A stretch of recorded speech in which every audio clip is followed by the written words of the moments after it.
Moyen-Âge, mais qui a été fabriqué par un luthier à Privert.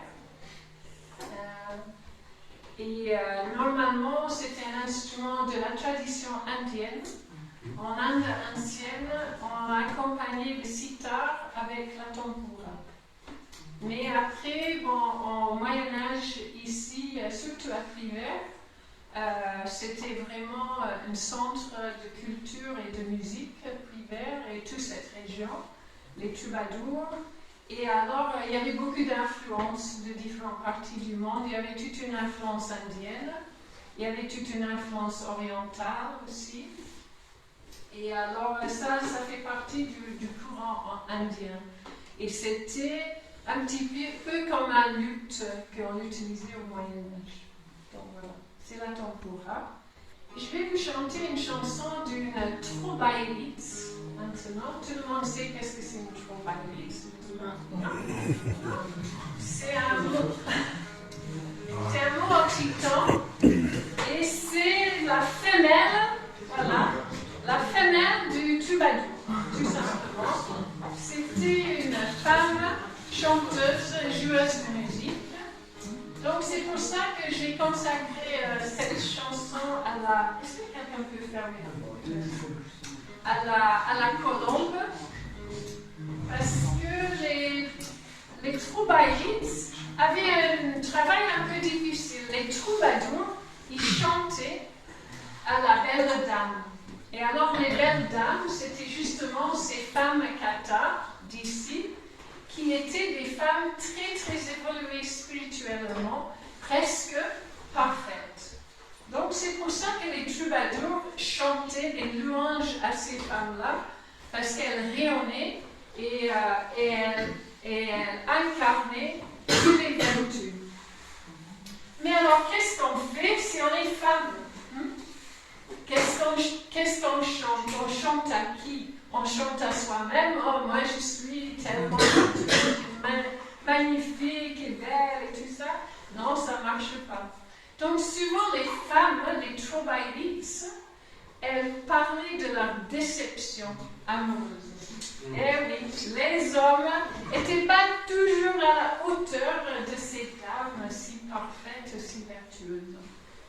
Alors ces femmes-là chantaient leur déception, mais pas toujours de façon négative. Voilà. Elles tournaient leur déception, leur blessure en quelque chose de positif.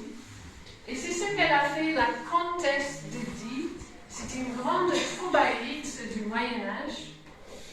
Et elle a aimé un autre troubadour qui s'appelait Rimbaud d'Orange. Voilà. Et lui, voilà, lui, il avait des femmes dans chaque château. Et alors, il a déclaré son amour pour la comtesse de Die. Et puis, voilà, il a voulu aller à un autre château et déclarer son amour à une duchesse. Et voilà, et ainsi de suite. Et alors, la comtesse de Die, elle avait des sentiments vrais pour lui. Et quand elle a su qu'il l'avait trahi, elle a composé ce chant pour se composer avec sa blessure.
las nemult che euntarum an post